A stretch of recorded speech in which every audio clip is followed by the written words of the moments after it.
Guys, so what I'm going to be teaching you now is how you can do your P2P on Binance, and it's going to be basic tutorials. Okay, so this is about you being able to buy or sell your crypto on Binance, whether BTC, USDT, BNB. So on Binance app interface, you come to this place, P2P. Okay, those of you that it's not displaying, you can click on more, and then it takes you there. So you come to P2P, and then first things first, come to the bottom right to profile. Yeah, because that is where you can be able to put in your details, like your payment method and so on that you want to use.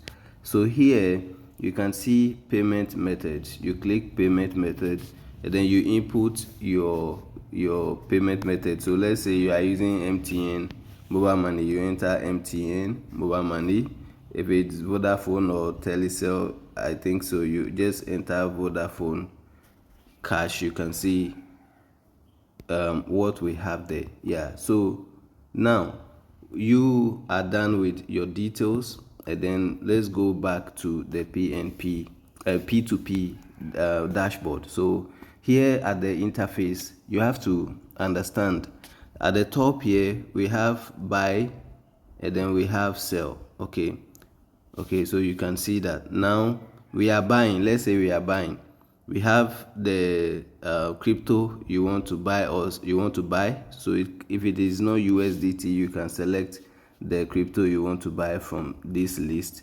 And now the amount, you can filter in the amount, as in maybe you want to buy like 20,000 cedis or $1,000. You can filter the amount just so that it brings the merchants that are within the scope that you want. Okay, and then also you can have the payment method also over here. So you can click and select like Momo, MTN mobile money, and then you are good to go. So now the next thing is the merchant. Now what you have to do is that you have to look at this, which means they are kind of verified by Binance. And then the next thing also is to look at the trade, the number of trades. Personally, I prefer going for merchants with 1,000 trades and above. Yeah, and then you can see trades, that is the completion rate, 99.3. And then you can see the likes, and right here at this point you see the payment methods they accept. So whether it is bank or it is mobile money, that one is up to you. So now the next thing you have to look at is the time. You see the time over here, very important. This shows you how long normally the average time they spend in processing your deals for you, okay, or your buys and sells. Now you can see we have 15 minutes. There are others too with more than 15 minutes. Okay, some can be 30 minutes and so on. Let me change to all and confirm, so you can see that there are some that are even more than 15 minutes. Yeah, so when you come here, you have to be very cautious. If you want the trade as fast as possible, you should go in for those with 15 minutes so that your trade can be processed quickly. Now let's say you are going with the next thing too is to check the rates. Okay, so you see you are buying 11.71 from this particular merchant. Meanwhile, it is 11.34 here from this particular merchant. Then you also have to look at the limit, your buying limit. So if you are buying anything more than 1,000, this merchant is actually not for you, except you think the rate is better, you want to buy from him and buy the rest from others, right? So you look at the limit based on the amount you are buying. Okay, so if you are buying like let's say 200 cedis, this person sells minimum 500, so you cannot buy from them. Okay, so you have to check all those things. Now assuming you want to go with unicorn, you click on buy. Now at this interface, before you even put in the details you want to buy, calm down and look at advertisers info. Read carefully what they have put there before you engage them in any trade. Okay, So let's say we are buying, I think his minimum is 1,000 cedis. So let's say we are buying 1,002 cedis.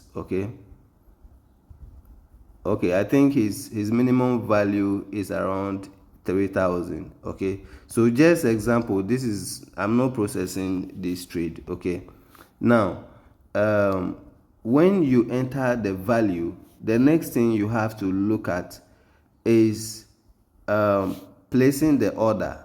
I'm not placing, so I cannot put it on place order. It will affect my trading cycle, like the 30-day frame. Yeah, I've not cancelled any trade so far. So when you place the order, there are some who only do cash out, which means you allow cash out, you drop the number in the chart. So when you click on place order, what happens is that there is a chart that pops up, I think at the top right corner. So you check the chart icon, you click, and then the next thing, they'll give you the instructions whether you have to send to a particular number or you allow cash out. So good, this is what I'm talking about. This person says cash out only, which means that if you are buying from him, the only way the trade can be processed is you drop your number and you allow cash out. He inputs and initiates the transaction and you complete it.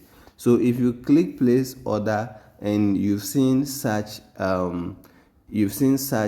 guidance or terms and conditions, and you are done with the payment, what do? Take a screenshot of the payment or snap the payment receipt, and then you come back to click on transferred, notify seller. It will be a highlighted part in your chart. Okay, so you click on it, and then the next thing, they ask you to upload the proof of payment. So you upload it, and when you click transfer, notify seller, what happens from there? The merchant is notified, confirms your transaction, and allows. Now let's go to when you want to sell. If you want to sell, now again, remember the top what we discussed over there. You filter them out, right? Now if you want to sell, you just look out for the same thing, and it's almost the same process. So you click on, you check through, see the one that fits you. Okay, so you see the timing. This person processes or pays you in averagely 45 minutes. You don't obviously want to go for that. And you see telesell cash. So we want to, let's say, use MTN mobile money. You click on it, and then it highlights for you, and you can see very flexible and even much more.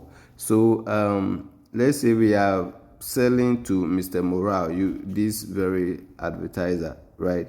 So you click on sell, and here you already have your USDT in your wallet. Okay, on Binance, sorry. So you input the amount. Maybe you want to sell like 3,000 cedis, you have more than that, you can go by the cedis, or if you want to sell by the USDT, you can go by it, right? Then after you input the details, you click on place order. Remember, before we before we started with the transactions, remember we went there to put in our payment method. This is where it's very important. So the merchant is going to pay. Most merchants will not pay to any number outside what you have provided on Binance. So if you have issues with it, that one is your problem. So the merchant is going to process the payment and click that they have paid you. So what do? You check your wallet, whether through the message, but I prefer you checking your balance to be sure it's there before you click on the accept. You click to confirm the transaction, and that ends it. Okay, so this is really important. Take care of the security features on on Binance that I've shown you when it comes to P2P. So many people are getting scammed on daily basis, and you have to be very cautious. Be cautious and not lose your funds. My name is Emrys. If you found this video on YouTube, consider liking and subscribing to this channel.